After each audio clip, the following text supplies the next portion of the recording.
hardly anyone is even aware that it's going on. And that is, we're all concerned. We hear every day about the atrocities that are committed in Libya and about the people that are being mowed down. And what they don't realize is that's not the only place this is going on. I have to share, as much as I hate to do it because I'm disagreeing with our State Department when I say this, but I have to say it because somebody has to say it. Right now, the potential of having large numbers of people tortured, murdered in Côte d'Ivoire is taking place. And let me just say, kind of set the stage here so that people will be aware of it. I've had occasion to be in Côte d'Ivoire. Côte d'Ivoire, some people call it the Ivory Coast. It's in West Africa. It's an area where a lot of the slave trade came from, that came to this country.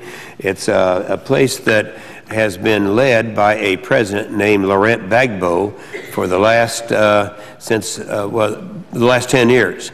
I first became acquainted with the country back before he was president of Côte d'Ivoire. In fact, his wife, Simone, who is now his wife, was not his wife at that time, and she was a member of parliament. And so I kind of sat through what happened in 2002 when there was a real effort primarily by one individual. His name is Alassane Ouattara, from the northern part of Côte d'Ivoire, charging against him. Now, it's kind of interesting because Côte d'Ivoire is one country, but up in the north, you have primarily the Muslim area, in the south and east, primarily the Christian element. And so there's been a real effort for quite some time for the chosen one up there, who's Alassane Ouattara, to defeat President Gbagbo. Now, here's the problem that we have. There was an election that took place a few months ago when it appeared that Ouattara actually beat the incumbent president, President Gbagbo.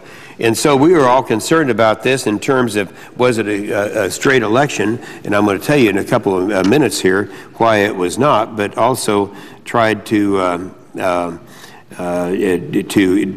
call this to the attention of the administration.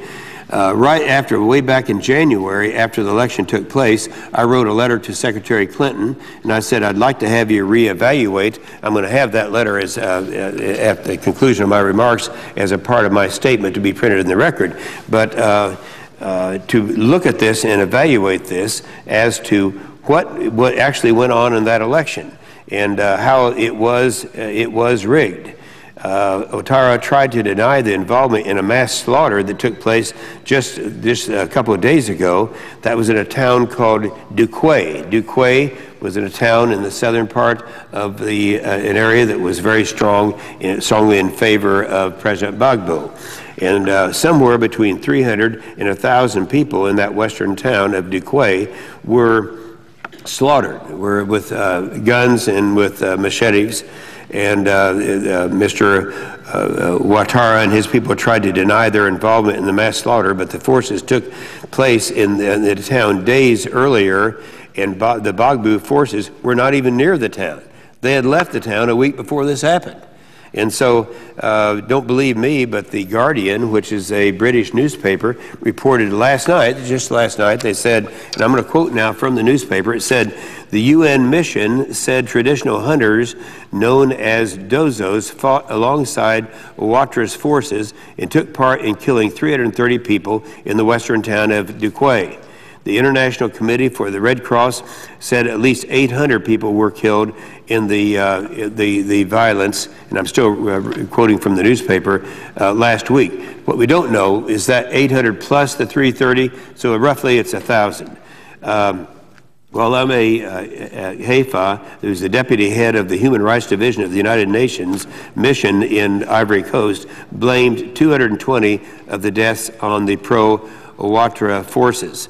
The full article goes into a lot of detail. Also, the British Broadcasting BBC reporter at Duquay wrote in the last 24 hours that I spot 4 pigs eating something dark in a charred courtyard standing by a newly dug mass grave. A UN soldier from Morocco is Choking with rage and grief, I ask him if any of the dead are children. He nods and begins to sob quietly into his face mask.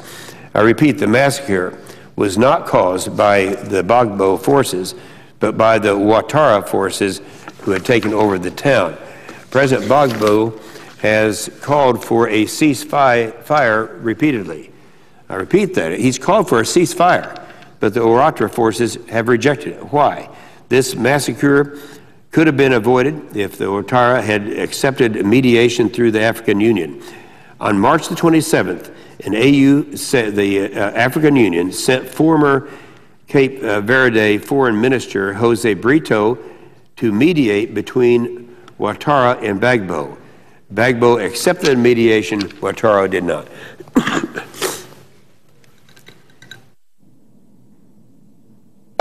I've been following the events closely in Côte d'Ivoire since last fall and have spoken with various African dignitaries. I'm convinced that there is a serious question as to whether Ouattara is the legitimately elected president of Côte d'Ivoire. I've received substantial evidence of massive voter fraud in the rebel-held north of Côte d'Ivoire. That's the area from which Ouattara comes. And I've sent the evidence to the Secretary of Clinton on 2 occasions spanning the last few months. One of them is where we actually have the evidence of the number of votes that were stolen. In one letter, I pointed out, this is the last letter, which I'll make a part of this record, to the evidence which shows that Ouattara received 94,873 votes that were listed on a tally sheet for one of the 5 regions in the rebel-held north. Times this by 4, and it comes to very close to the margin of victory from that allegedly President Gbagbo lost. That's 400,000 votes. So if indeed a similar amount of voter fraud exists in these 4 regions, Gbagbo is the actual winner of the November 28th presidential election. But if that's too complicated, look at it this way. In those 5 regions, they don't call them precincts up there. Well, some of the small ones they call precincts, so it's a little confusing. But in the first letter that I sent in, I commented that Gbagbo, during what we would call the primary, had won thousands of votes in each one of those 5 precincts up north. However, in the primary runoff, he got 0. And I suggest to you, Mr. President, that is a statistical impossibility. You can't get 0, particularly after you've already had thousands of votes. Now, my letter to Secretary Clinton, I called for the United States to support new elections there, but thus far these efforts have received an inadequate response. Based on the news that Ouattara has murdered some 1,000 people in Duquay, I hope that the U.S. will reconsider its position and call for a new election. This Wednesday, April 6th, will mark the 17th anniversary of the 1994 Rwanda genocide. I went back for the anniversary of that genocide. I've been there many times before. We know that the UN Secretary General